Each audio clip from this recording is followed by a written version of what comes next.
Dipersembahkan oleh, didukung oleh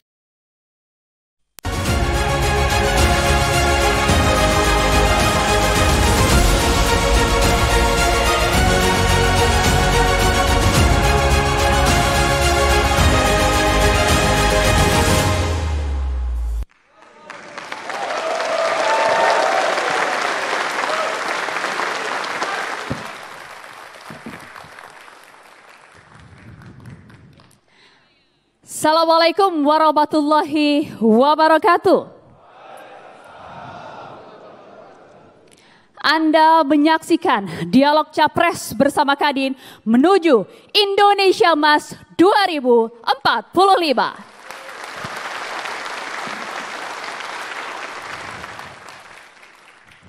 Ya, acara ini dapat terselenggara dengan begitu baik akibat kerjasama dari Kadin DKI Jakarta, Kadin Indonesia, dan juga TV One. Berikan tepuk tangan yang meriah.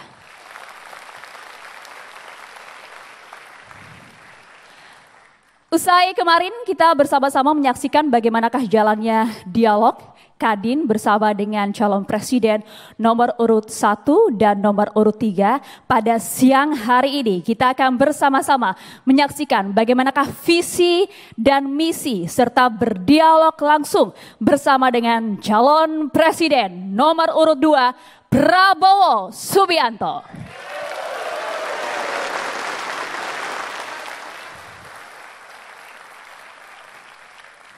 Tanpa maksud berlama-lama, langsung saja kita akan mengundang moderator cantik kita pada siang hari ini, Ibu Afi Liadi.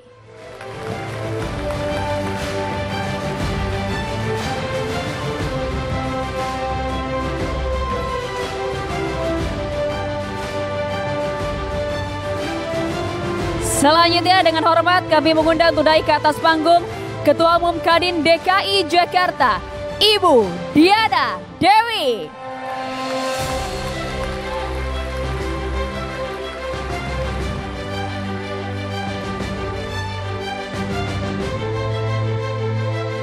Ketua Steering Komite Dialog Capres bersama Kadin, Bapak Tony Wenas.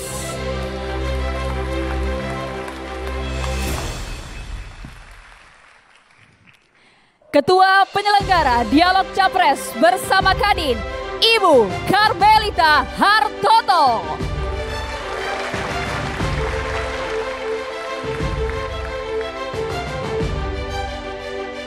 Pelaksana tugas harian Ketua Umum Kadin Indonesia, Bapak Yuki Nugrahawan Hanafi.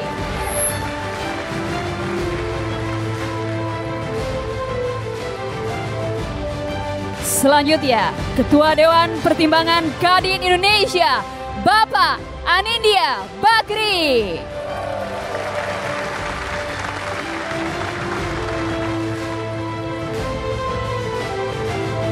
Dan marilah kita berikan sambutan yang begitu meriah untuk calon presiden nomor urut 2, Prabowo Subianto.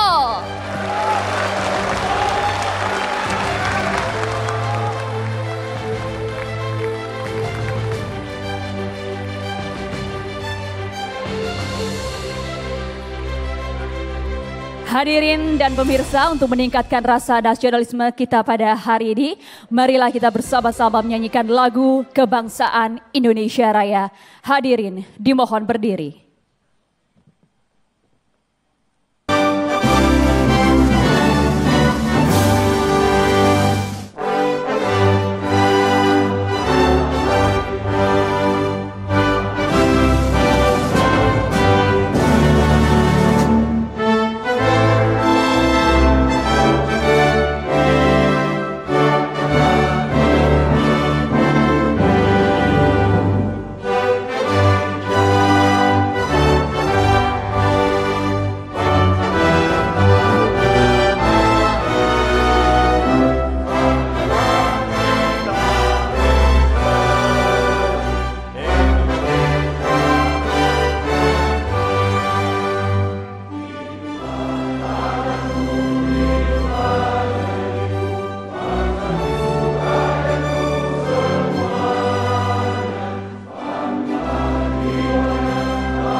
Hadirin dimohon duduk kembali. Hadirin dan pemirsa, sebelum kita memulai dialog dan mendengarkan bagaimanakah visi dan misi dari calon presiden nomor 2 Prabowo Subianto, ada baiknya kita mendengarkan terlebih dahulu sambutan dari Ketua Dewan Pertimbangan Kadin Indonesia, Bapak Anindya Bakri.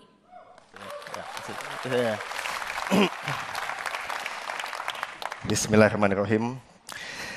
Yang saya hormati calon Presiden Republik Indonesia 2024-2029 nomor urut 2, Ledjen Purnawirawan Bapak Haji Prabowo Subianto.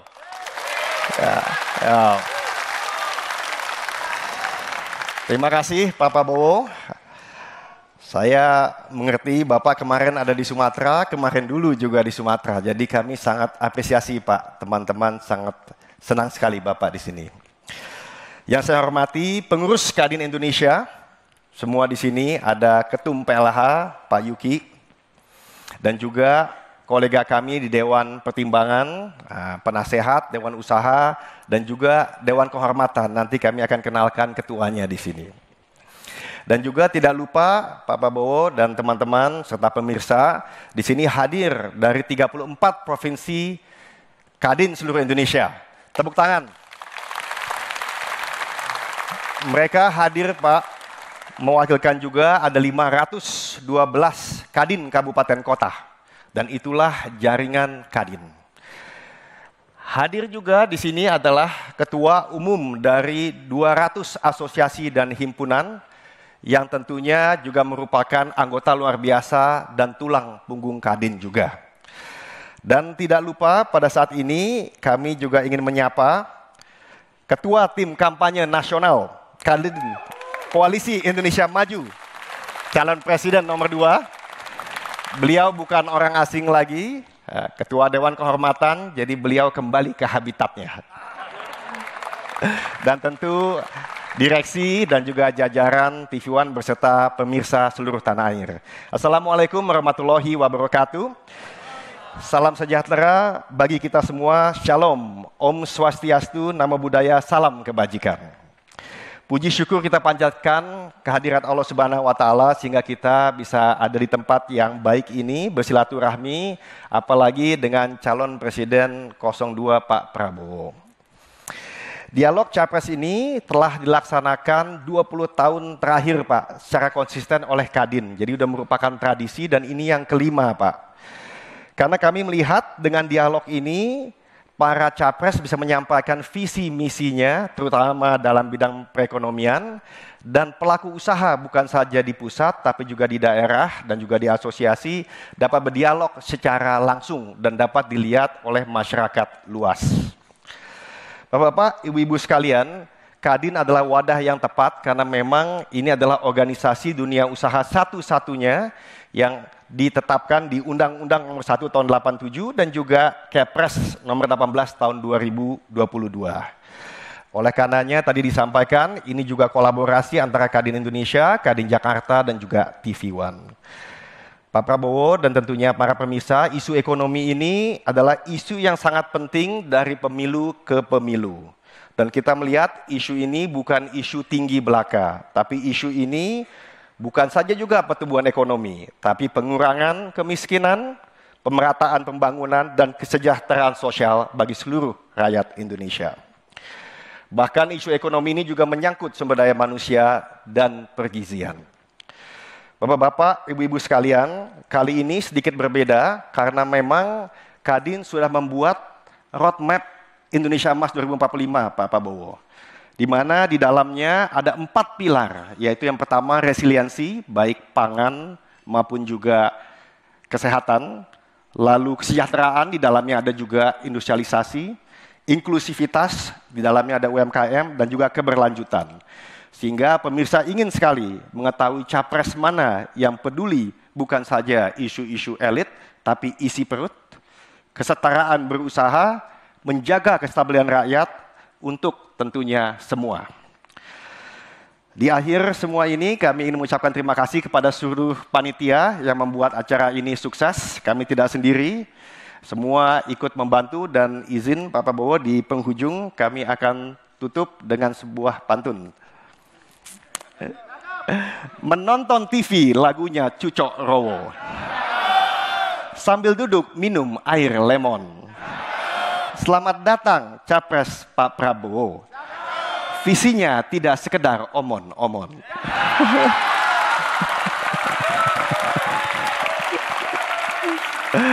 Ada satu lagi. Jalan dari Aceh sampai Papua, menyapa rakyat penuh sukacita. Kadin hadir dengan seksama, mendengarkan Pak Prabowo untuk Indonesia sejahtera. Terima kasih. Wabillahi taufiq wal hidayah. Wassalamualaikum warahmatullahi wabarakatuh. Waalaikumsalam warahmatullahi wabarakatuh. Terima kasih banyak Bapak Anindya Bakri. Tak mau kalah, saya juga punya sebuah pantun. Kadin hadir dengan tekad berani mendukung ekonomi maju Indonesia. Pak Prabowo gagah hadir di sini, siap menjawab pertanyaan kita semua. Langsung saja tanpa berlama-lama kita akan dengarkan ini pelaksana tugas Ketua Umum Kadin Bapak Yuki N. Hanafi untuk langsung memberikan pertanyaannya. Bismillahirrahmanirrahim. Yang kami hormati, kami banggakan calon jenderal, calon presiden. Mohon maaf Pak. Nomor urut 02, Bapak Jenderal Purnawirawan Haji Prabowo Subianto. Mohon maaf Pak, itu sudah doa Pak. Insya Allah. Tentunya seluruh jajaran Dewan Kehormatan, Dewan Penasehat, Dewan Usaha, Dewan Pertimbangan Kadin Indonesia, Pak Anin sebagai Ketua Dewan Pertimbangan, dan tentunya sahabat saya Ketua Dewan Kehormatan, Pak Rosan, boleh kita berikan aplaus.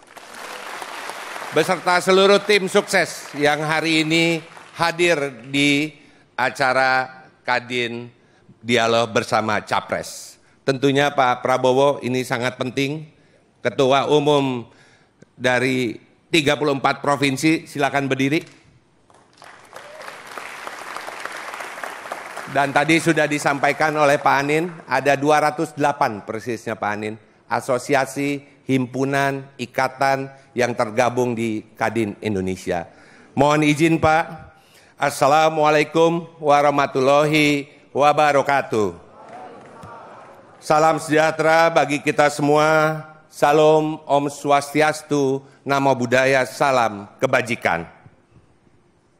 Izinkan saya, Pak Prabowo, sebagai perwakilan dari Kadin, ada titipan pertanyaan Pak dari kita semua, yaitu apa dan bagaimana rencana Bapak dalam meningkatkan peran Kadin di tingkat nasional, regional, dan internasional untuk mendorong pembangunan ekonomi dalam visi dan program yang Bapak usung. Dan terakhir, marilah bersama kita menjaga pemilu 2024 agar berjalan dengan damai, sehingga momentum pertumbuhan ekonomi tetap terjaga demi kesejahteraan kita semua. Dengan semangat gotong royong, dengan identitas Bhinneka Tunggal Ika, dan berlandaskan Pancasila, mari kita berkolaborasi bersama untuk membangun bangsa Indonesia. Terima kasih. Wabillahi taufiq wal hidayah. Wassalamualaikum warahmatullahi wabarakatuh. Terima kasih Bapak Yuki Hanafi, tapi hadirin dan pemirsa tenang, sabar dulu. Pak Prabowo akan menjawabnya dengan lugas dan juga tegas usai jeda berikut. Debat Dialog Kadin bersama dengan Capres akan hadir sesaat lagi untuk Anda. Tetaplah bersama kami.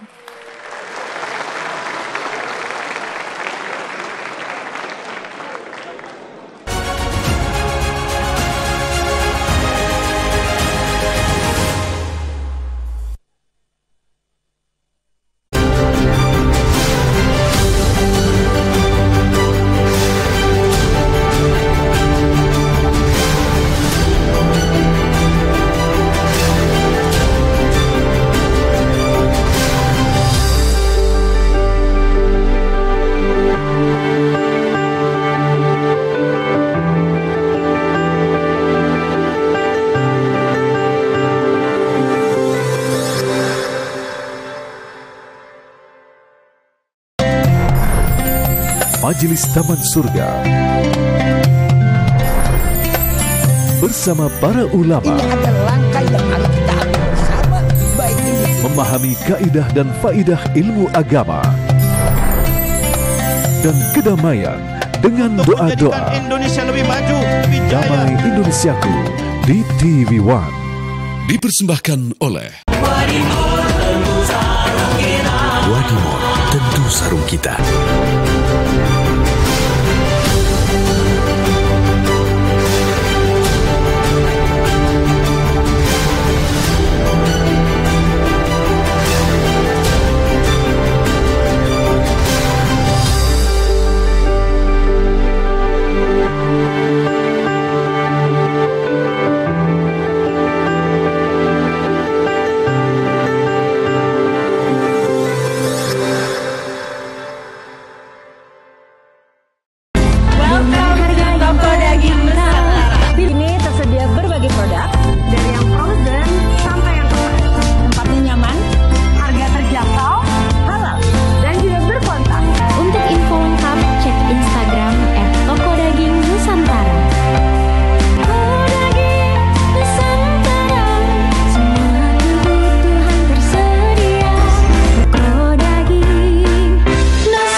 Ya pemirsa, Anda masih menyaksikan dialog Capres bersama Kadin dan Bapak Prabowo Subianto.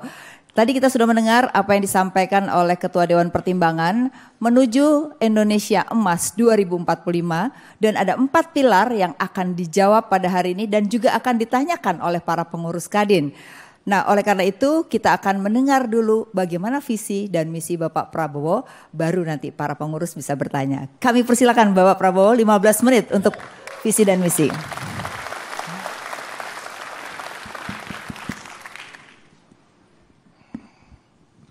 Bismillahirrahmanirrahim. Assalamualaikum warahmatullahi wabarakatuh. Selamat pagi, salam sejahtera bagi kita sekalian. Shalom, Om Swastiastu, Namo Buddhaya, salam kebajikan.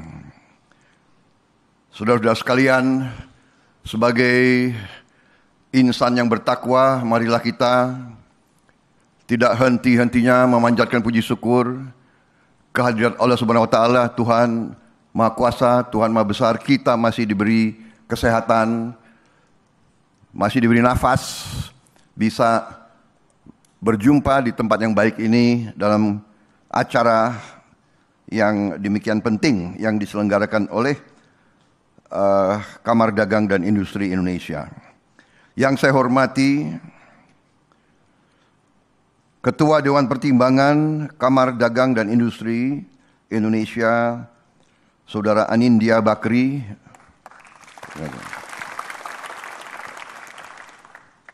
Yang saya hormati PLH Ketua Umum Kamar Dagang dan Industri Indonesia, Bapak Yuki Nugrahawan Hanafi. Wakil Kepala Koordinator Pertimbangan Kadin Indonesia, Ibu Karmelia Hartarto. Ketua Kadin DKI Jakarta, Ibu Diana Dewi. Saudara-saudara Ketua Kadin Provinsi seluruh Indonesia yang saya hormati dan saya banggakan. Pimpinan TV One yang saya hormati, Saudara Tovan. Ketua TKN dan Ketua Kadin tahun 2015-2021, Saudara Rozan Roslani yang saya hormati. Di sini juga banyak tokoh-tokoh nasional yang hadir. Ada Profesor Yusril Iza Mahendra, ada Pak Burhanuddin Abdullah, mantan Gubernur Bank Sentral, ada Pak Bambang Brojonegoro, mantan Menteri Keuangan, ada Pak Ilham Habibi yang saya hormati. Begitu banyak tokoh-tokoh yang saya minta maaf saya tidak sebut satu persatu mohon saya jangan dikasih nilai jelek karena tidak.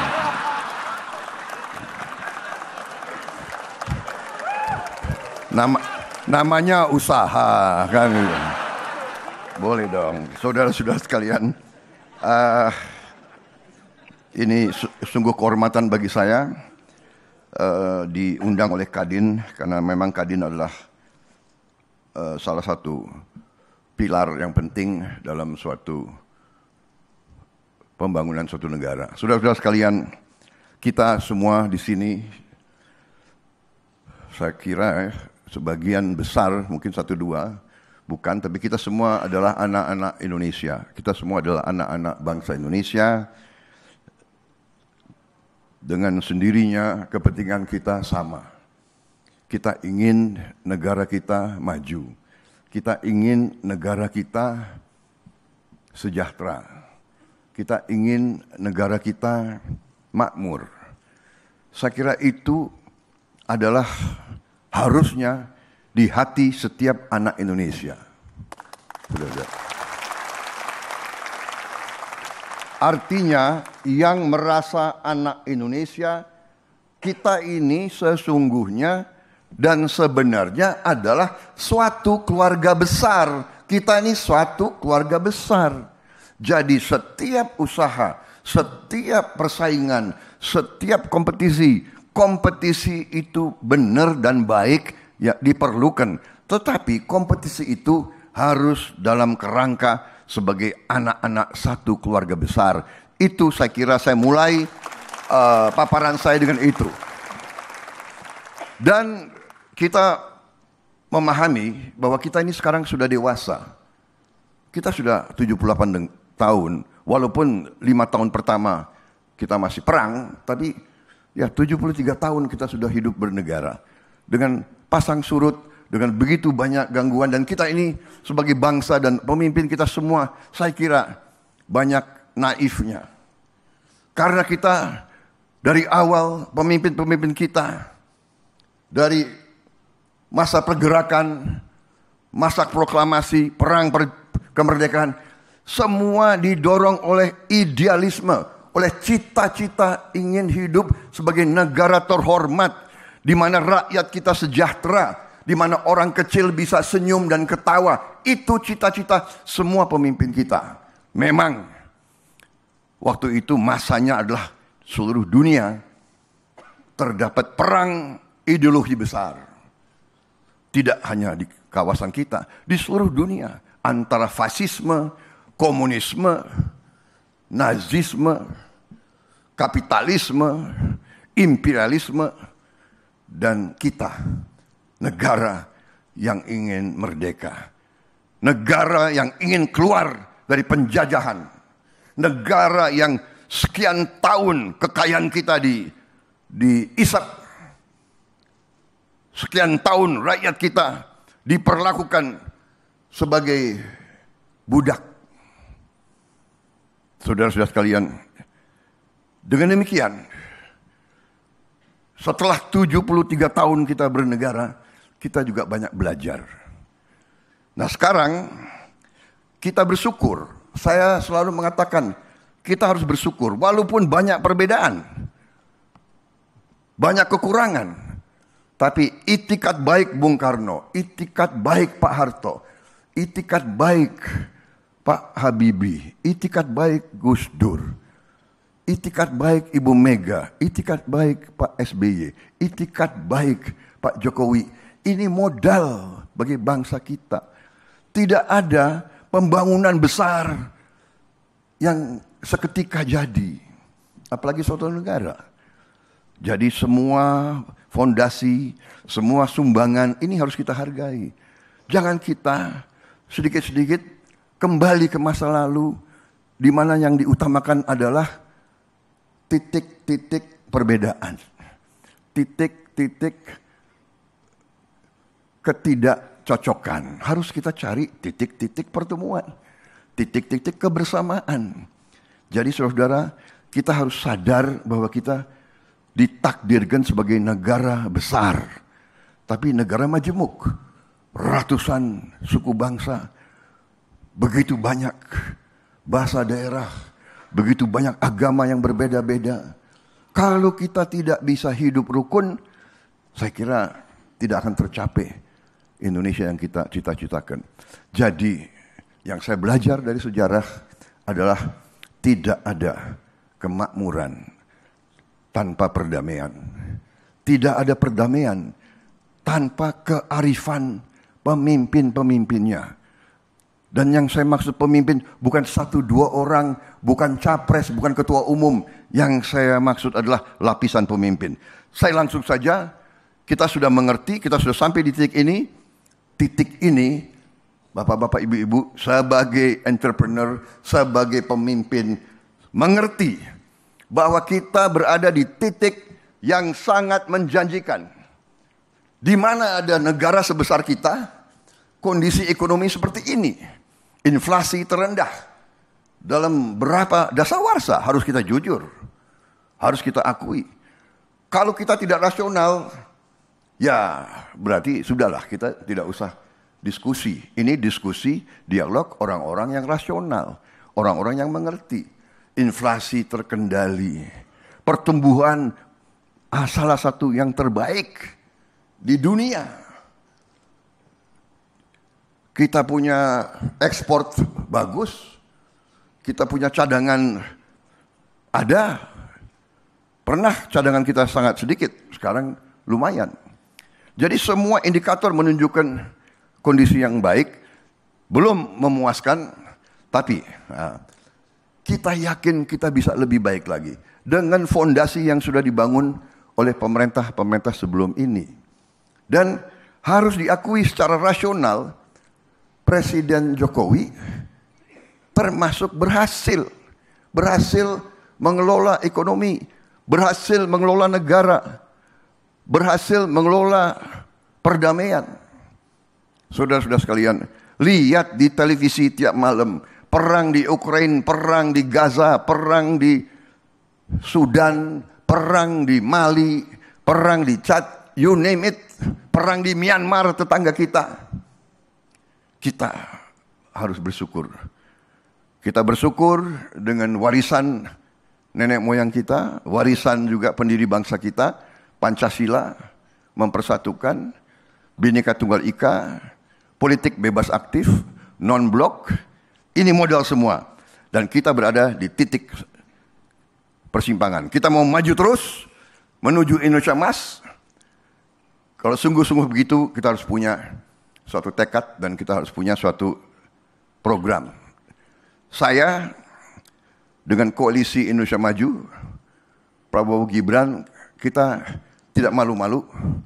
Kita adalah tim yang ingin melanjutkan apa yang sudah dibangun oleh Presiden Joko Widodo.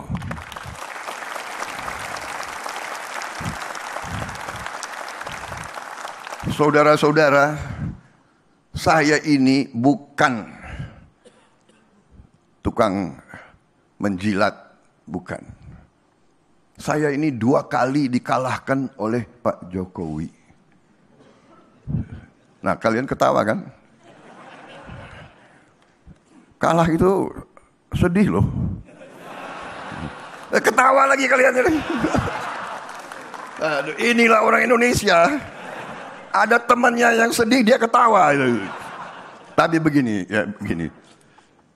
Anda perhatikan nggak? Selama saya bersaing di debat dimanapun, Anda lihat, saya masih bersahabat sama beliau. Orang merasa aneh. Tim saya waktu itu, tim kampanye marah-marah sama saya habis debat. Bapak kenapa? Kenapa enggak? Saya bilang, ya gimana? Ya kan? Saya merasa bahwa banyak pikiran Pak Jokowi benar, untuk apa saya sanggah kalau saya setuju. Iya kan? Nah, jadi saudara-saudara, ternyata benar. Beliau menang, tapi beliau ajak saya. Banyak pengikut saya tidak setuju. Anyway, sekarang kepada inti masalah. Ya. Kita lihat yang sudah dibangun adalah ibarat landasan. Semua presiden sebelumnya meletakkan landasan. Semua berjasa, harus diakui. Saya juga terus terang saja, saya mengakui. Ibu Megawati pun berjasa, pun berbuat yang banyak. Iya. Terus terang saja, ya. Jadi sekarang dengan semua landasan itu kita harus berani untuk berpikir besar. Kita menurut pendapat saya terlalu lama dijajah oleh Barat sehingga terjadi apa? Rasa rendah diri, inferiority complex. Kita selalu merasa dirinya yang tidak mampu, kita merasa dirinya miskin. Tidak, kita kaya dan kita mampu dan kita harus mampu.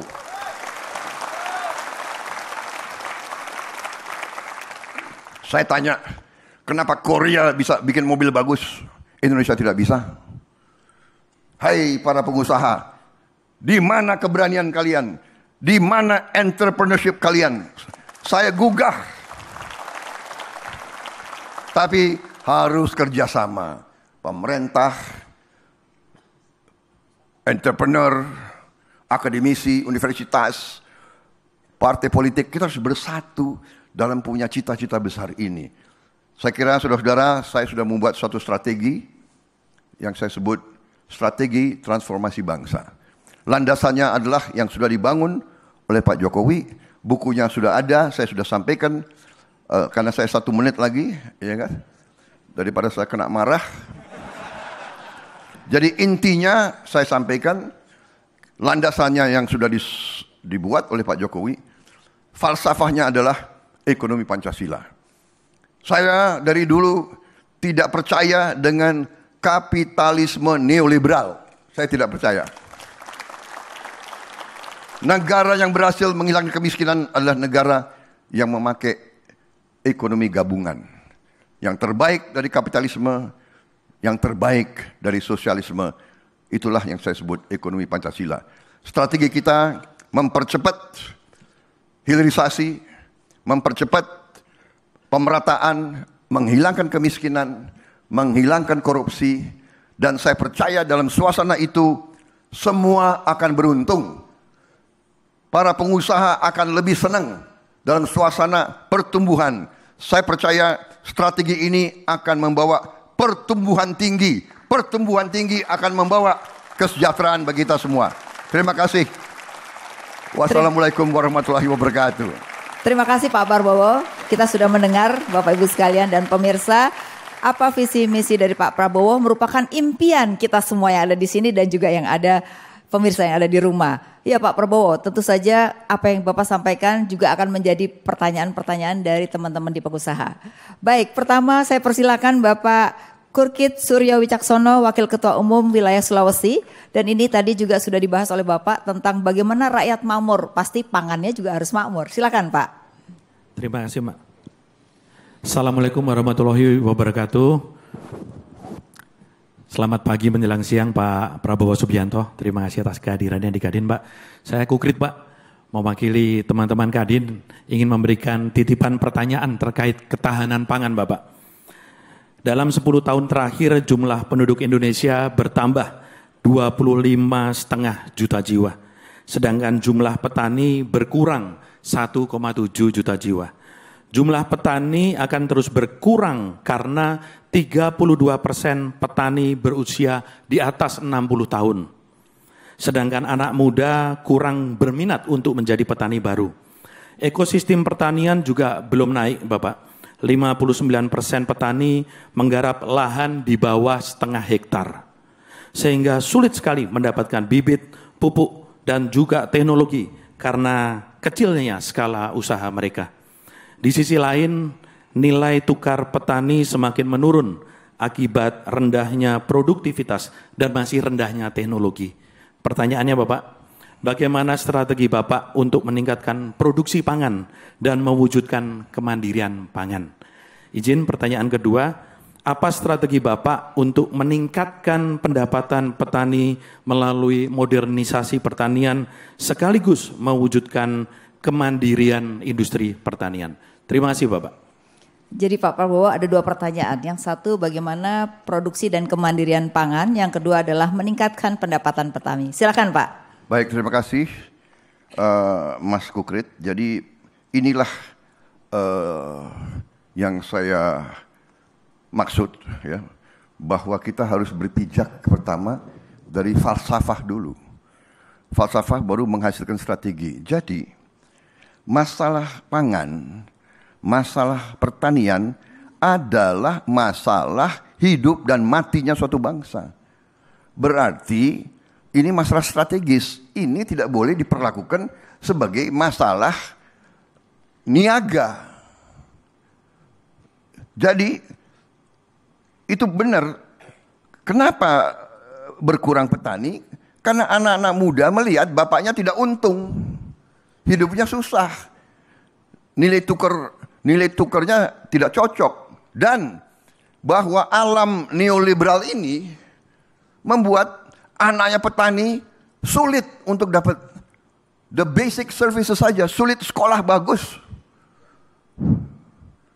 Karena semua harus dianggap free market. Free market benar, tetapi basic hak dasar rakyat itu tidak boleh diperdagangkan. Jadi apa? Makanya pengelolaan yang sudah baik di zaman Pak Harto, kenapa dibongkar?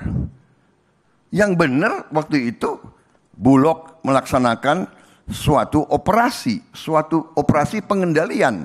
Kalau harga untuk petani kurang baik bisa dikendalikan, tapi konsumen di kota juga dijaga. Tapi waktu itu kita menyerah kepada IMF, ya kan? Kita percaya bahwa mereka cinta sama kita, padahal tidak ada. Dalam hubungan antara negara tidak ada rasa cinta itu. Yang penting adalah kepentingan mereka. Kalau kita ambruk, nggak ada urusan bagi mereka, ya kan? Saudara-saudara, saya bukan anti Barat. Saya sebetulnya sangat cinta sama Barat. Masalahnya kadang-kadang Barat tidak cinta sama kita, itu masalahnya. Ya kan? Aku suka makan Burger King, aku suka. Ya kan? Kadang-kadang mereka yang nggak peduli sama kita, ya kan? Jadi keberpihakan, pengelolaan pupuk harus ke petani. Jangan pupuk banyak perantaranya, ya kan? Dan jangan dibiarkan diperdagangkan. Itu pupuk subsidi untuk rakyat, benih dan sebagainya. Kemudian salah satu strategi yang paling utama adalah food estate, lumbung padi yang sudah digagas oleh Pak Ibnu Sutowo dari tahun 70. Jadi sudah hampir 50 tahun yang lalu. Dan ini satu-satunya jalan. Karena faham orang-orang neolib, tidak usah untuk apa beli beras dari petani Indonesia. Beli aja dari petani Vietnam, lebih murah. Padahal kalau dia tutup, dia tidak mau jual, kita makan apa? Saya sudah bicara bertahun-tahun. Ada rekam digital, rekam cetak saya semua. Dari berapa tahun kita harus punya food estate yang besar. Tapi kita harus bantu semua petani kita. Kita harus bikin petani makmur. Jadi anaknya petani mau jadi petani. Seperti di Jerman di mana-mana. Dia kerja di ladang sore, dia naik mobil, dia ke disco malam-malam. Ya.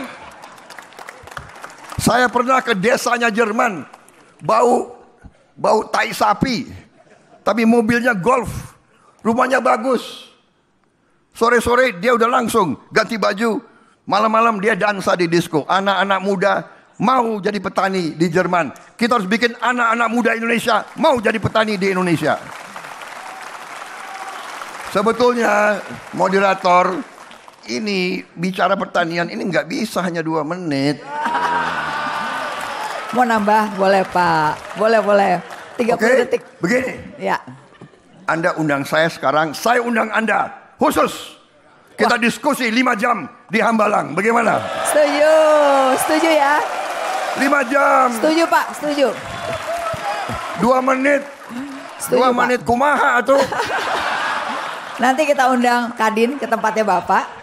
5 jam ya Pak, setuju banget Pak. Baik, soalnya yang nanya banyak banget Pak hari ini. Jadi mohon maaf Pak, nanti ada 5 lagi yang tanya. Boleh ya Pak? Mau 50 yang nanya, saya layani. Oke, siap. Baiklah pemirsa, Pak Prabowo masih akan menjawab banyak pertanyaan. Bagaimana nilai saya? 150 ya. Ya pemirsa jangan kemana-mana karena Pak Prabowo masih akan menjawab semua pertanyaan daripada pengurus Kadin. Silahkan lewat iklan kita.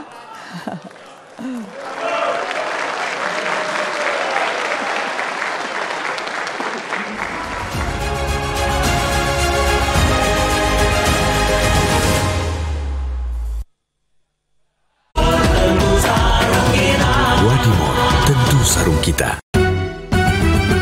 Wadimor sarung khas Indonesia. Wadimor beragam coraknya. Wadimor sarung istimewa. Terasa lebih sempurna. Wadimor sarung khas Indonesia. Wadimor tentu sarung kita. Majelis Taman Surga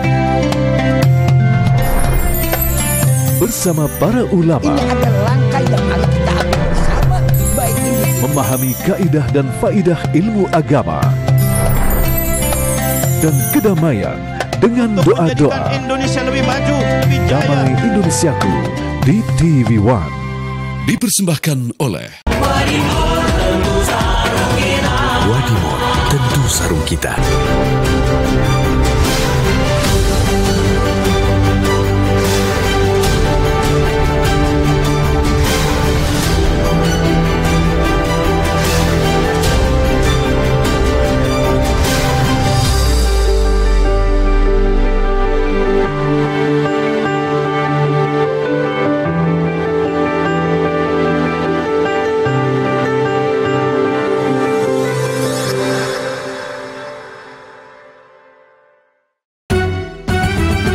Wadimor sarung khas Indonesia.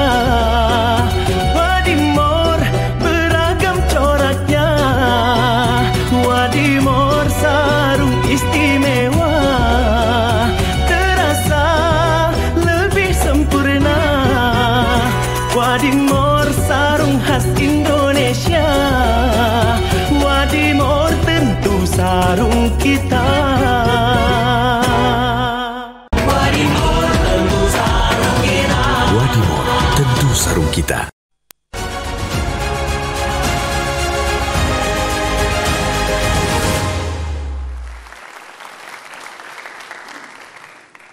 Ya pemirsa, Anda masih menyaksikan dialog Kadin bersama Capres Bapak Prabowo Subianto. Dan tadi sangat menarik apa yang disampaikan Bapak Prabowo dengan jawabannya, dan sekarang masih banyak pengurus Kadin yang akan bertanya pada Bapak Prabowo. Baik, untuk selanjutnya saya persilakan Bapak Bambang PS Brojonegoro, Kepala Badan Ekonomi Kerakyatan Kadin, untuk menyampaikan pertanyaannya. Assalamualaikum warahmatullahi wabarakatuh. Selamat pagi Bapak Prabowo Subianto. Pertanyaan kami akan berfokus pada ketahanan kesehatan, terutama industri farmasi dan alat kesehatan. Data terakhir menunjukkan 90% bahan baku farmasi dan alat kesehatan di Indonesia masih tergantung pada impor. Sebagaimana kita ketahui, untuk mengurangi ketergantungan terhadap bahan baku farmasi, kita perlu membangun industri kimia dasar dan petrokimia. Namun Indonesia hari ini, Bapak Prabowo, hanya memiliki 4 industri petrokimia, sementara tetangga kita di ASEAN, Vietnam, itu sudah memiliki 29 industri petrokimia. Terkait alat kesehatan, pengembangan industri alat kesehatan membutuhkan waktu yang agak lama, karena kebetulan R&D di bidang alat kesehatan di Indonesia hanya 0,05% dari PDB, sangat jauh dibandingkan negara maju yang sekitar 3%. Pertanyaan pertama kami, bagaimana strategi Bapak untuk meningkatkan industri bahan baku farmasi dalam negeri? Serta pertanyaan kedua, bagaimana strategi Bapak untuk memenuhi atau membangkitkan industri dalam negeri untuk alat kesehatan, sementara pada saat yang sama kita butuh alat kesehatan untuk menjaga standar kesehatan. Terima kasih, silakan dijawab Bapak Prabowo. Terima kasih Pak Bambang. Jadi ada 2 pertanyaan Pak, substitusi import bahan baku farmasi dan juga alat kesehatan. Kami persilakan Pak Prabowo. Baik, ini sangat-sangat benar, sangat relevan. Dan untuk itu sekali lagi strategi kita harus benar. Ya, jadi falsafah kita harus benar. Kita boleh dengan idealisme menganggap bahwa akan ada free market terus, pasar bebas terus. Dan saya kira kita terlena bahwa kita anggap kadang-kadang lebih murah import, lebih murah. Tapi saya setuju kita harus mulai dari dasar. Dan untuk itu kuncinya adalah hilirisasi. Hilirisasi ini begitu penting. Jadi dalam strategi hilirisasi kami, yang kami akan teruskan strateginya Pak Jokowi, kami di buku ada, kami sudah punya peta, kami sudah punya rencana yang kita sebut pohon industri. Dari 21 komoditas. Mulai dari mineral, sampai dari bahan-bahan tanaman, bahan laut, untuk justru membangun dasar dari semua. Jadi hilirisasi artinya semua sumber alam kita harus diolah di Indonesia. Makanya industri petrokimia, kilang-kilang petrokimia, semuanya harus kita kembangkan secara masif. Ini sudah kita petakan, ya kan? Kita butuh kurang lebih investasi 545 miliar dolar untuk 21 komoditas. Dan kalau kita lihat satu persatu komoditas tersebut sudah kita buat pohon industrinya, di mana nilai tambahnya akan naik berpuluh kali. Termasuk industri farmasi, termasuk obat-obatan, dan termasuk yang Bapak singgung tadi. Jadi itu sudah termasuk rencana kami, ya, kami dan juga anggaran R&D bisa kita naikkan. Kalau penghasilan kita naik dengan cepat, dan kita sudah pelajari bisa naik dengan cepat. Kita punya pembelanjaan sebagai perbandingan dari GDP kita masih termasuk terendah di dunia. Salah satu yang terendah di dunia. Kita sekarang pembelanjaan kita 17% dari GDP kita. Padahal para pakar menyampaikan kepada saya bahwa negara-negara yang sedang membangun industri itu berani sampai 20%, 25%, 28% dari GDP. Sebagai contoh, India kalau tidak salah 28%. Turki 28%, ya kan? Kalau kita mau sama dengan India dan Turki, berarti kita bisa menambah 11% pembelanjaan kita. Dengan demikian, katakanlah 10%. GDP kita sekarang kan 1.500 miliar dolar. Kalau tambah 10%, itu 150 miliar dolar. Di situ kita bisa bikin tambahan kilang-kilang petrokimia, pabrik-pabrik farmasi, dan sebagainya. Di situ, Pak Bambang, bahwa kita harus berani, prudent harus. Tapi kalau kita prudent, tapi kita tidak berani untuk melakukan hal-hal mendasar, kita tidak mungkin bisa terobos menjadi negara industri. Kita harus mandiri di semua sektor yang penting karena kita negara yang sangat besar. Terima kasih. Ya, terima kasih. Jadi industri farmasi akan menjadi perhatian, ya. Perusahaan petrokimia harus ditambah lagi ya Pak, sehingga nanti hilirisasi akan banyak dilakukan. Baik, pertanyaan berikutnya adalah terkait dengan nilai tambah industri Pak. Kami persilakan Bapak Bobi Gafur Umar, Wakil Ketua Umum Bidang Industri Kadin. Terima kasih Mbak Afi. Pak Prabowo Subianto, calon presiden 2024-2029. Adrenalin kami naik, Pak. Dengar semangat Bapak, presentasi Bapak. Saya menyambung dengan Bapak Brojo tadi. Bahwa yang pertama, kunci utama, kita punya semua, Pak. Tapi kenapa nilai tambah nggak ada di Indonesia? Contoh, kita masih banyak ketergantungan bahan baku impor, bahan modal, dan penolong. Tetapi padahal industri kita ini bisa melakukan substitusi. Pertanyaan pertama, langkah konkret apa, Pak? Karena selain tadi Bapak sudah sebutkan R&D, bagus, Pak. Tapi kami juga butuh modal. Contohnya. Yang kedua, Pak, untuk ekspor. Kita jual bahan baku mentah, Pak. Jual LNG, impor pupuk. Sekarang jual CPO mentah, jual batu bara. Padahal kita punya kekayaan alam mineral dan perkebunan yang luar biasa besar. Langkah konkret apa dari Bapak untuk bisa membangun industri bernilai tambah? Terima kasih, Pak, mohon jawabannya. Ya, jadi ada dua, Pak, pertanyaannya tadi. Satu adalah sama hampir mirip dengan industri farmasi, substitusi import. Kemudian yang kedua adalah ekspor apalagi selain CPO dan batu bara. Yang apalagi yang akan dikembangkan supaya Indonesia punya cadangan devisa yang besar. Silakan Pak Prabowo. Saya jawab dengan satu kata, hilirisasi.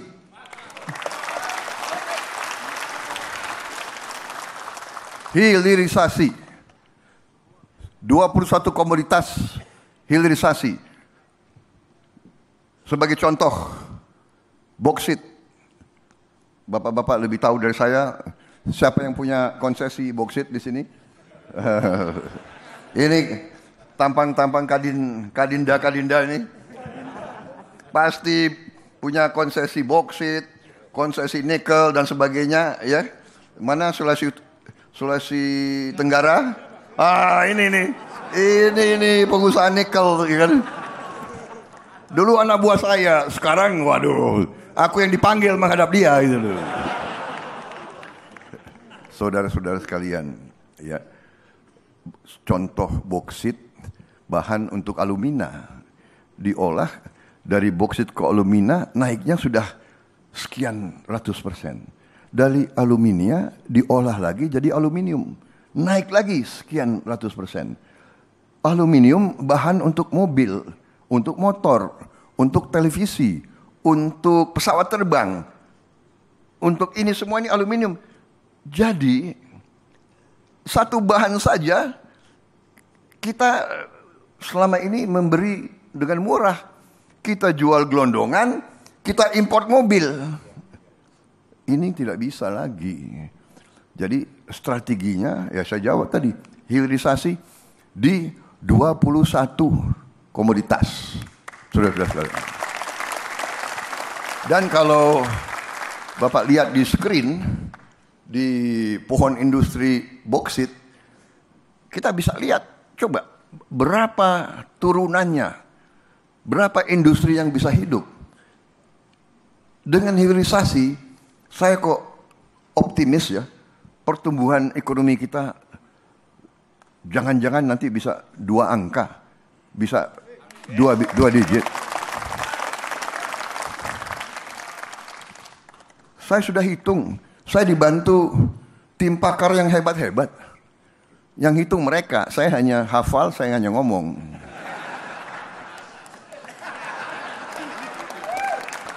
Tapi bukan omon-omon kosong.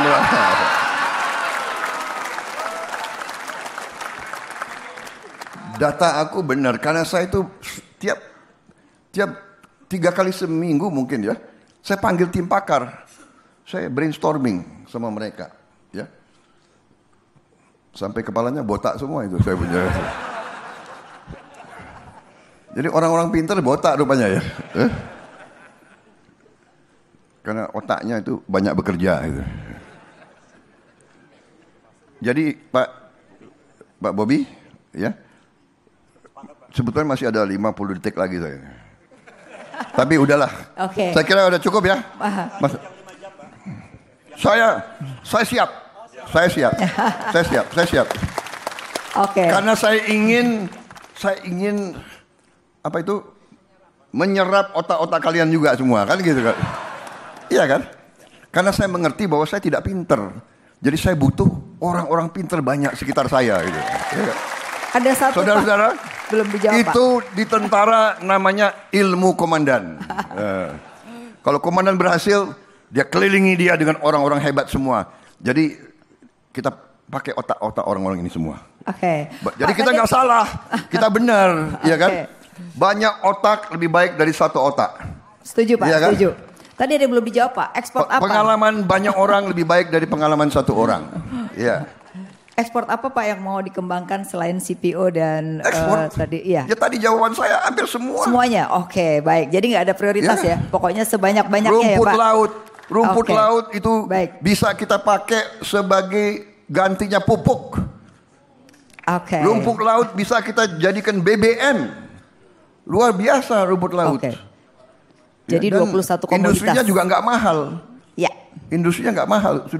Sudah dikembangkan di Bali. Kita sudah coba di sini. Baik, terima kasih Pak. Terima kasih. Masih ada pertanyaan lagi nih Pak tentang UMKM yang tadi kita juga perlu singgung karena pelaku ekonomi salah satunya adalah UKM. Saya persilakan Bapak Ronald Antonio Bonai, Ketua Umum Kadin Provinsi Papua. Silakan Pak.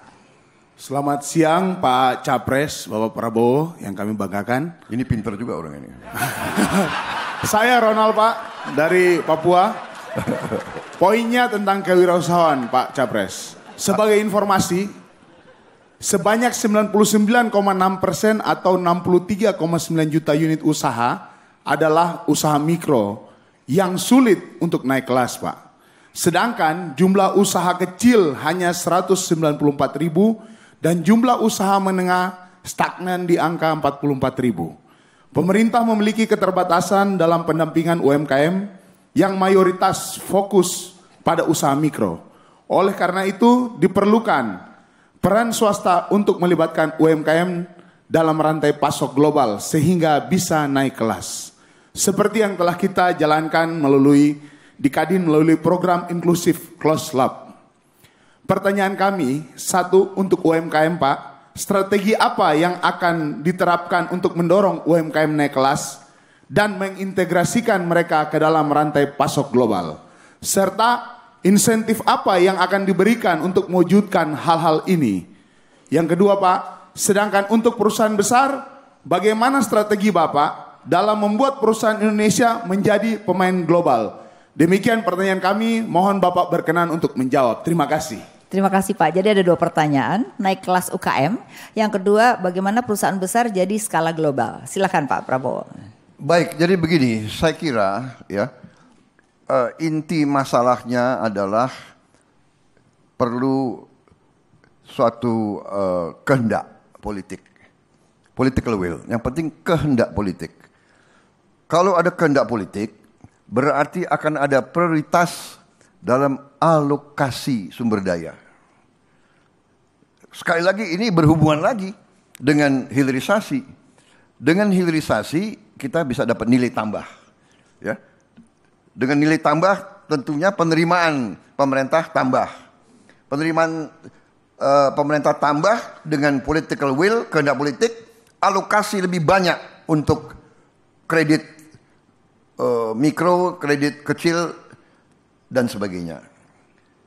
Juga yang saya sebut tadi, ya, pembelanjaan. Ini perlu keberanian lagi, perlu will lagi, kehendak. Kita, sebagaimana saya katakan, kita sekarang pembelanjaan kita 17% dari GDP. Sedangkan India 28, Turki 28, Meksiko juga kalau nggak salah di atas 25. Ya, tetangga-tetangga kita seperti itu. Yang saya katakan dengan keberanian, ya, walaupun tetap dikelola dengan prudent, asal untuk produktivitas. Saya kira kita harus lebih berani.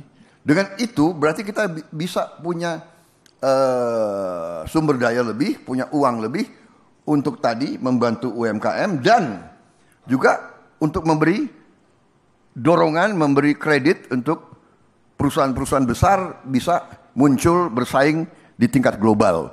Jadi saya kira itu jawaban saya. Terima kasih. Baik, terima kasih Pak. Nah, pasti kita mau dengar lagi, apalagi pertanyaan-pertanyaan lagi Pak ya. Nanti kita setelah break berikut ini jangan kemana-mana karena Pak Prabowo akan tetap menjawab pertanyaan daripada pengurus. Silakan.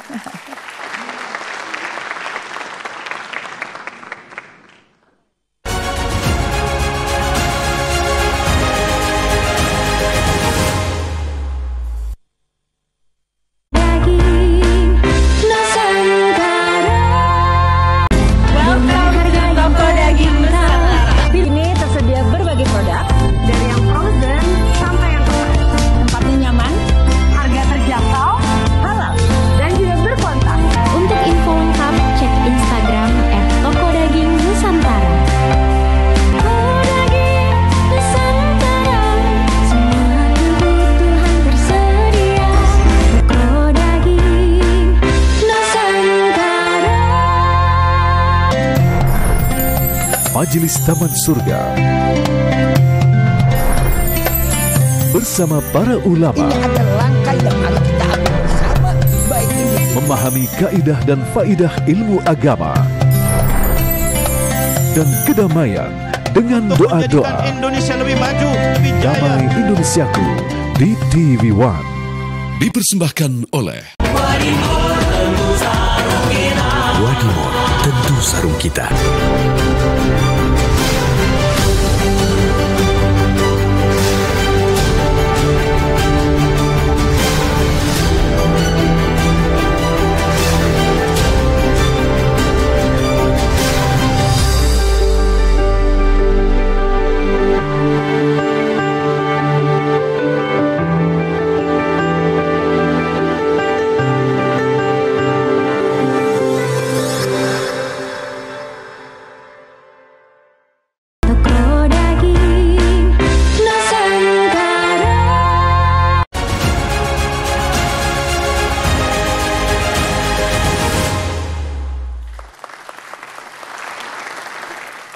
Ya pemirsa, Anda masih menyaksikan Dialog Kadin bersama Capres Bapak Prabowo Subianto. Dan tadi sudah banyak pertanyaan-pertanyaan dan dijawab dengan lugas oleh Bapak Prabowo. Nah kali ini juga pertanyaan yang sangat ditunggu-tunggu juga oleh masyarakat. Apa jawaban dari Pak Prabowo terkait dengan perpajakan dan juga peran swasta dan BUMN. Nah yang berikutnya adalah Bapak Tigor M. Siaan, Kepala Badan Kebijakan Moneter dan Jasa Keuangan. Kami persilahkan. Ya, berikutnya mungkin pertanyaan terkait dengan peran BUMN dan swasta. Bapak Firsal Ferial Mutiara, Ketua Umum Kadin Provinsi Sumatera Utara. Kami persilakan. Selamat siang Pak Prabowo. Kami akan menanyakan peran BUMN dan swasta. Dilihat dari Undang-Undang Nomor 19 Tahun 2003, fungsi BUMN adalah untuk mengerjakan kegiatan yang tidak dapat dilakukan oleh sektor swasta. Namun kenyataannya sering terjadi adanya penugasan dan monopoli di BUMN yang tidak sesuai dengan Undang-Undang Nomor 5 Tahun 99 tentang larangan praktek monopoli dan persaingan usaha yang tidak sehat. Pertanyaannya, mengingat keberlanjutan usaha menjadi tolak ukur kami, khususnya di daerah, bagaimana strategi Bapak untuk memberikan kesempatan yang sama antara BUMN dan swasta? Terima kasih Pak. Jadi Pak, peran antara BUMN dan swasta yang perlu disamakan karena selama ini ada perbedaan. Silakan Pak.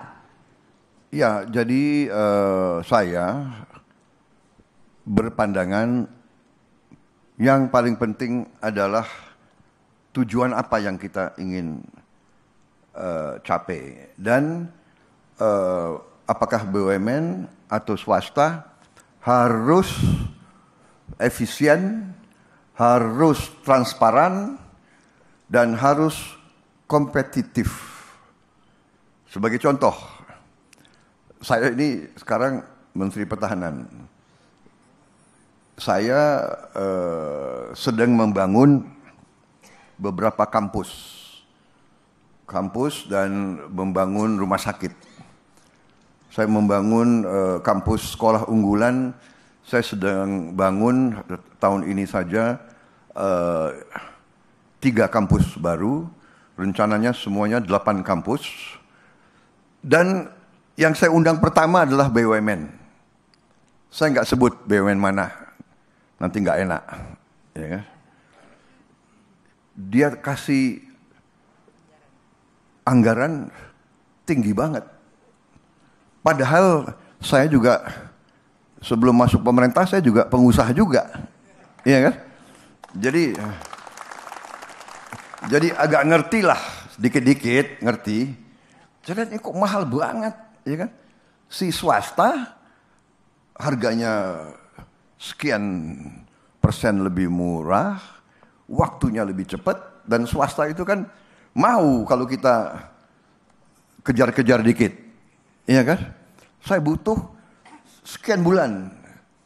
Kadang-kadang BUMN ya maaf aja, ya kan? Kadang-kadang si pimpinan BUMN mungkin keenaan, mungkin dia dipasang di situ karena ada backing, ya kan kira-kira, ada sponsornya, ya kan? Kita sudah lama jadi orang Indonesia kan? Boleh kan aku bicara padanya loh, ya kan? Saya mau kasih ke BUMN, hanya gimana? Waktunya lebih lama, harganya tinggi, aku kasih ke swasta. Saya tunjuk swasta. Jadi itu barang, ya kan? Rumah sakit, Anda boleh cek yang sebentar lagi akan diresmikan oleh Presiden Jokowi. Rumah sakit militer saya kira yang terbesar di Asia Tenggara. 1.000 tempat tidur, 136 ICU, ya, 26 lantai. Yang laksanakan adalah swasta. Waktunya pembangunannya bisa dicek kalau nggak salah 1 tahun kurang. 26 lantai 1 tahun. Ya, jadi saya mengerti. Nah, kembali lagi kehendak politik. Swasta, monggo. BUMN kerja benar, ya kan? Direksi nggak beres, nggak diganti aja, benar nggak? KPK, KPK nggak beres, kejaksaan, ya kan? Udah kita persaingan, competition is good, ya kan? Silakan kompetisi, efisiensi, transparansi, ya kan? Kualitas, silakan, saudara-saudara sekalian. Ini saya juga sedang bangun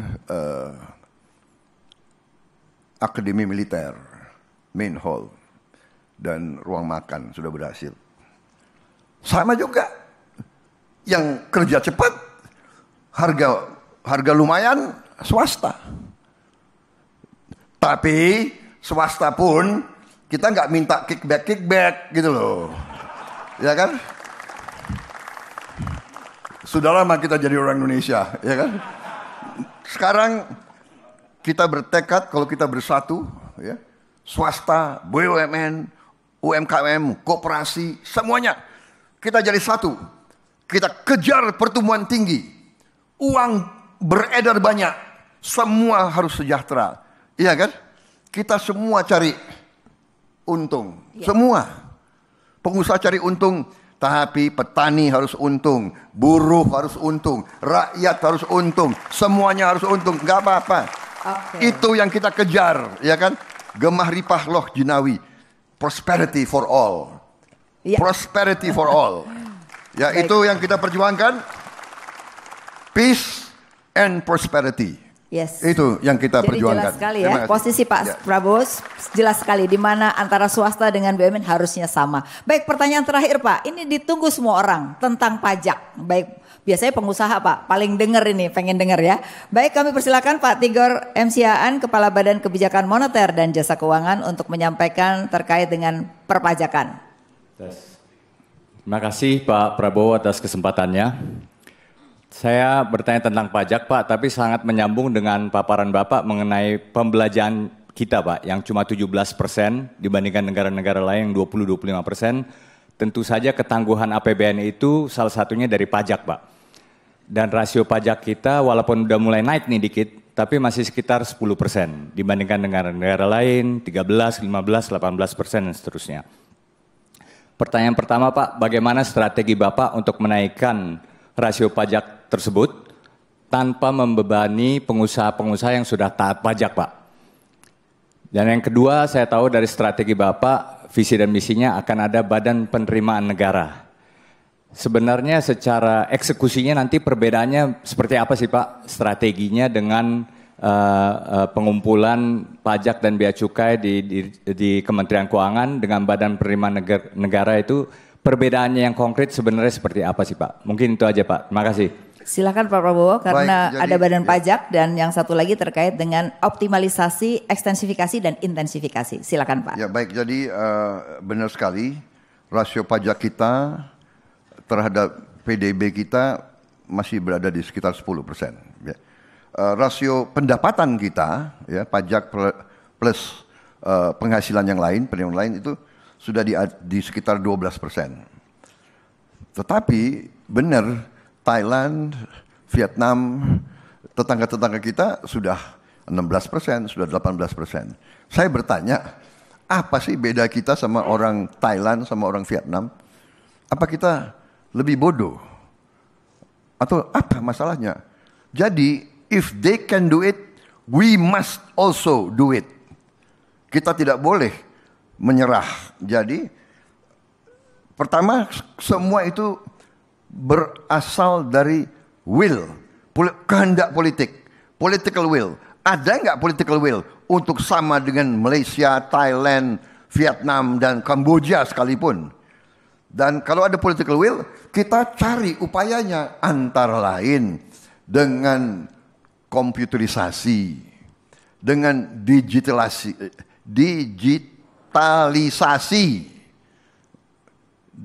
dan dengan efisiensi, transparansi. Karena itu kita mau pisahkan badan penerimaan tersendiri supaya lebih efisien. Si Menteri Keuangan tidak perlu untuk mengirim dan mengurusi itu, ada badan khusus.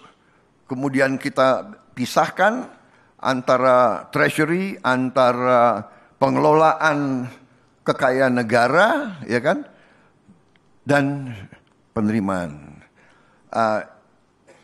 Sasaran kita harus naik dari 12%, kita harus naik 5% atau 6%. Kita juga perlu, dan sekarang pemerintah sudah sangat gencar melaksanakan e-katalog. Jadi ini kita juga harapkan bisa mengurangi kebocoran-kebocoran. Tapi saya sependapat bahwa yang kita perlu adalah untuk bikin lebih efisien sehingga kita perluas istilahnya pembayar pajak. Jangan yang sudah baik, sudah taat, diperes terus, ya kan? Itu namanya adalah yang sering disebut apa? Berburu di kebun binatang, ya kan? Itu tidak ada tantangan. Dan di ujungnya pengalaman banyak negara, ya kan? Itu justru akan menimbulkan penggelapan pajak. Ya, ini adalah sesuatu yang counterintuitif. Jangan-jangan kalau kita memberi kemudahan kepada pengusaha-pengusaha yang benar, ini akan memacu pertumbuhan ekonomi, memacu investasi, memacu kegiatan perdagangan. Saya kira itu jawaban saya. Ya, jadi pajak sangat penting, efisiensi, transparansi, ya kan, menutup lubang-lubang kebocoran dan memudahkan usaha, memudahkan dan memperbaiki iklim bisnis. Kita harus mudahkan perizinan, ya kan. Jangan orang mau dagang itu dipersulit, ya kan? Sekian puluh izin, ya kan? Tapi mudah-mudahan dengan digitalisasi ini akan mempercepat tujuan kita. Terima kasih. Baik, terima kasih Pak Prabowo. Ya pemirsa, jangan kemana-mana. Karena setelah jeda berikut ini, kami akan kembali untuk Anda.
Sarung kita. Welcome harga toko daging Nusantara. Ini tersedia berbagai produk dari yang frozen sampai yang kering. Tempatnya nyaman, harga terjangkau, halal, dan juga berkontak. Untuk info lengkap cek Instagram @tokodaging_nusantara.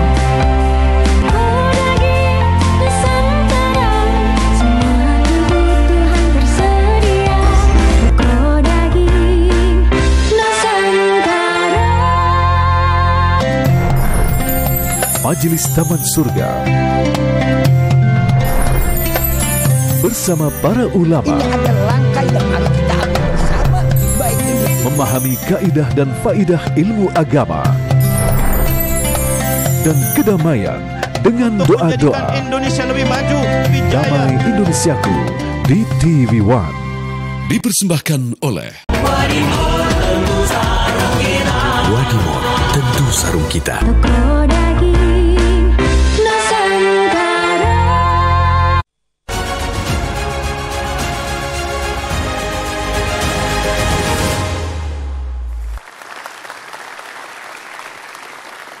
Ya pemirsa, Anda masih menyaksikan Dialog Kadin bersama Capres Bapak Prabowo Subianto.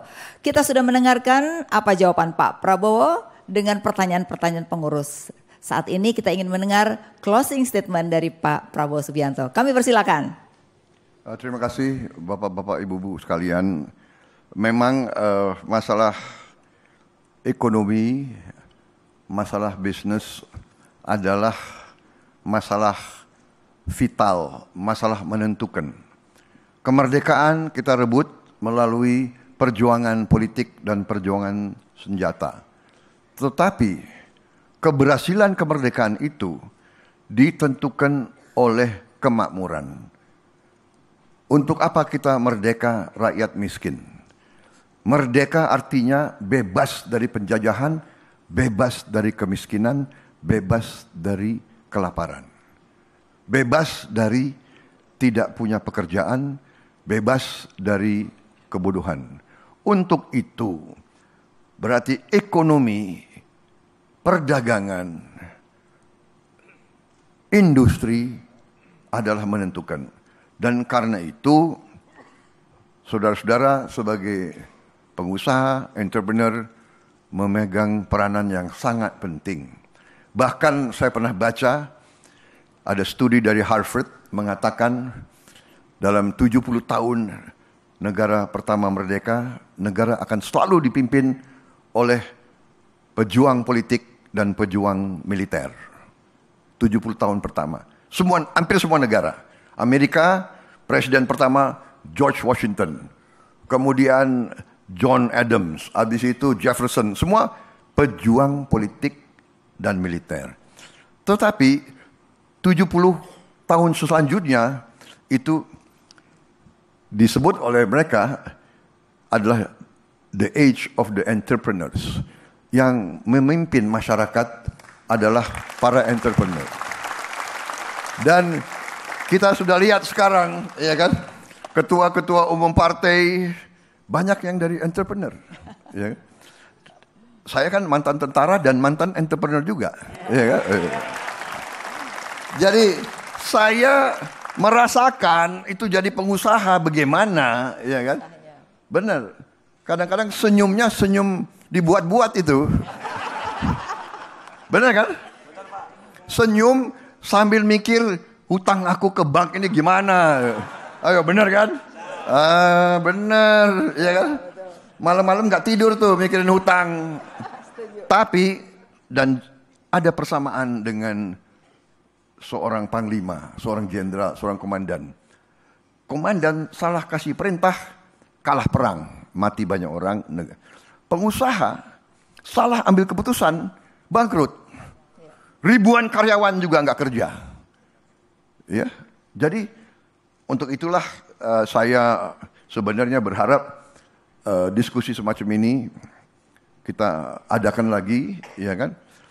Memang saya mengerti kalau di televisi waktu terbatas, tetapi ini penting, ya. Kita perlu membahas lebih dalam dan saya siap untuk berdiskusi lebih rinci lagi, ya, lebih rinci lagi. Kesimpulan saya adalah, saudara-saudara, dengan kajian saya, dengan tim saya, dengan semua data yang ada, data yang benar loh, bukan data yang nggak benar, kita optimis. Saya optimis. Saya percaya Indonesia bangkit lebih hebat lagi. Saya percaya pertumbuhan akan sangat bagus. Dan kita harus mengakui, kita bersyukur leadership Pak Jokowi dan presiden sebelum kita, Pak SBY dan semua presiden. Dengan itu kita punya modal, kita punya masa depan yang gemilang. Kita harus rukun, kita harus bersatu, dan kita akan mencapai yang dicita-citakan oleh pendiri-pendiri bangsa kita. Indonesia makmur, Indonesia adil. Kita harus makmur untuk jadi adil. Kita harus adil untuk jadi makmur. Terima kasih. Wassalamualaikum warahmatullahi wabarakatuh. Terima kasih Bapak Prabowo Subianto. Jadi kita harus bersatu, pengusaha, pemerintah, dan juga masyarakat. Terima kasih banyak atas waktunya Pak Prabowo. Nanti para pengusaha menunggu undangan dari Pak Prabowo. Baik, terima kasih. Saya kembalikan kepada Mbak Aya.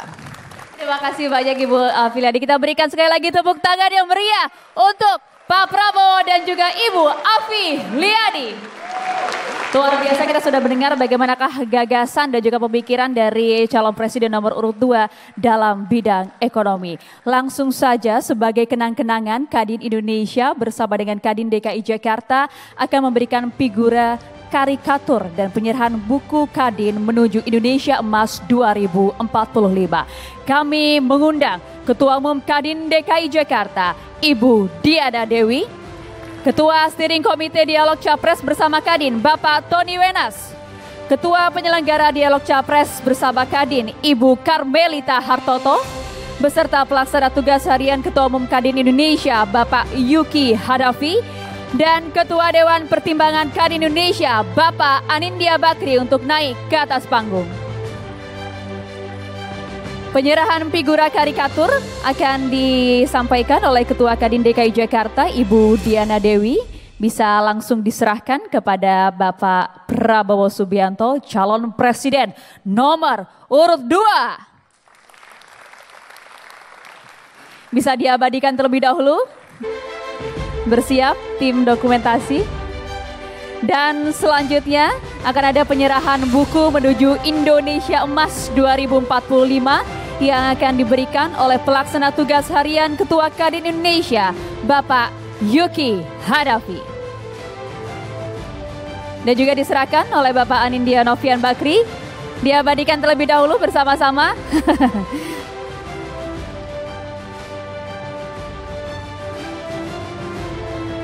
Berikan tepuk tangan yang meriah hadirin sekalian.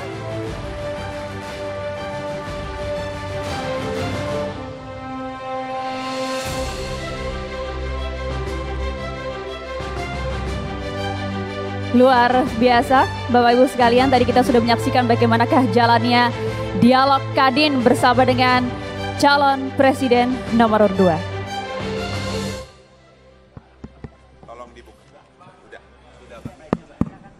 Kami persilahkan Pak Prabowo.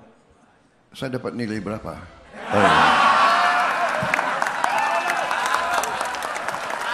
Sekali lagi berikan tepuk tangan yang meriah untuk calon presiden nomor urut 2, Prabowo Subianto. Baiklah Bapak Ibu yang kami hormati, tadi kita sudah bersama-sama menyaksikan bagaimanakah paparan dan juga visi misi serta langkah strategis dari calon presiden nomor urut 2 untuk menuju Indonesia Emas 2045. Semoga acara ini memberikan pencerahan untuk kita semua, Bapak Ibu sekalian. Kami TV One mengabarkan, tapi Anda yang memutuskan. Saya Maria Segaf pamit. Terima kasih. Wassalamualaikum warahmatullahi wabarakatuh.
Dipersembahkan oleh,